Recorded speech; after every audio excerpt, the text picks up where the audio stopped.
তাদেরকে বুঝতে দিতে হবে এই দেশটা কারা স্বাধীন করেছে। তাদেরকে বলতে হবে স্বাধীনতার সুফল কি। একটি গোষ্ঠী এই স্বাধীনতার বিরুদ্ধে রাজাকারগিরি করেছে। তারা আমাদের মা বোনদের তুলে নিয়ে ধরে দিয়েছে পাখানাদার বাহিনীর হাতে। আমাদের বুদ্ধিজীবীদের ধরে নিয়ে দিয়েছে হত্যা করার জন্য, বাংলাদেশটাকে মেধা শূন্য করার জন্য। তাদের বিরুদ্ধে এবং পাক হানাদার বাহিনীর বিরুদ্ধে যুদ্ধ করে আমরা দেশটাকে স্বাধীন করেছি। তাই আজকে শুনেছেন প্রথম বাংলাদেশ আমার, শেষ বাংলাদেশ, জীবন বাংলাদেশ আমার, মরণ বাংলাদেশ। তাই এই দেশটার বিরুদ্ধে যারা পাকিস্তানিদের হয়ে আমাদেরকে হত্যা করেছিল, যারা সেই বিলুনিয়ার সীমান্তে যখন যুদ্ধ করি দুইটি বাসের সাথে একটি যুবতী মেয়েকে বেঁধে উলঙ্গ অবস্থায় পাকিস্তানিদের যখন তখন ধর্ষণ করতে তুলে দিয়েছিল, সেই রাজাকারদের, সেই রাজাকার নামে রাজনৈতিক গোষ্ঠীকে আপনাদের বর্জন করতে হবে। বাংলাদেশ থাকবে না। বাংলাদেশের বিরুদ্ধে এখন ষড়যন্ত্র হচ্ছে। তাই আজকে যারা পুরস্কৃত হবে, আমাদের সন্তানেরা, আমাদের শিক্ষক মন্ডলী, তাদেরকে বুঝতে দিতে হবে এই দেশটা কারা স্বাধীন করেছে। তাদেরকে বলতে হবে স্বাধীনতার সুফল কি।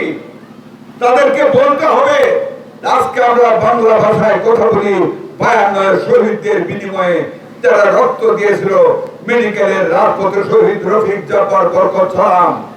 সেদিন সন্তানদেরকে শুধু স্কুলে পাঠালে চলবে না, তাদেরকে শিখাতে হবে, তাদেরকে মুস্তাফিজের পুস্তকের উদাহরণ দিতে হবে।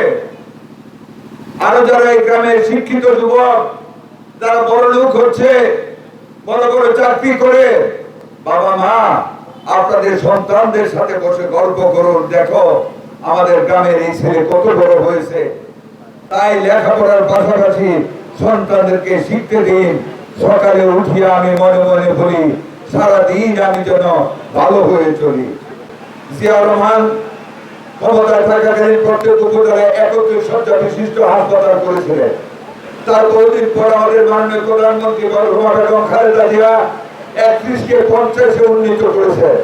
এবার আমাদের গণপ্রজাতন্ত্রী বাংলাদেশ সরকারের মাননীয় প্রধানমন্ত্রী বিএনপির চেয়ারম্যান জনাব তারেক রহমান প্রত্যেকটা উপজেলা হাসপাতালকে 101 শয্যায় উন্নীত করতে যাচ্ছি আমরা ইনশাআল্লাহ। মিডওয়াইফার যারা নরমাল ডেলিভারির চেষ্টা করবে, কেয়ার গিভার যারা প্রেগন্যান্সি অবস্থায় মেয়েদের দেখাশোনা করবে, এই সহ বিভিন্ন স্বাস্থ্যকর্মী নিয়োগ করতে যাচ্ছি। আমরা স্ক্রিনিং বক্স দেব, ঘরে ঘুরে গিয়ে মেয়েদের breast cancer, uterus cancer check করবে। প্রাথমিক অবস্থায় যখন ধরা যাবে আমরা তাদেরকে সুস্থ স্বাস্থ্য সেবা দেওয়ার জন্য তুলে নিয়ে যাব শহরের ভালো হাসপাতালে।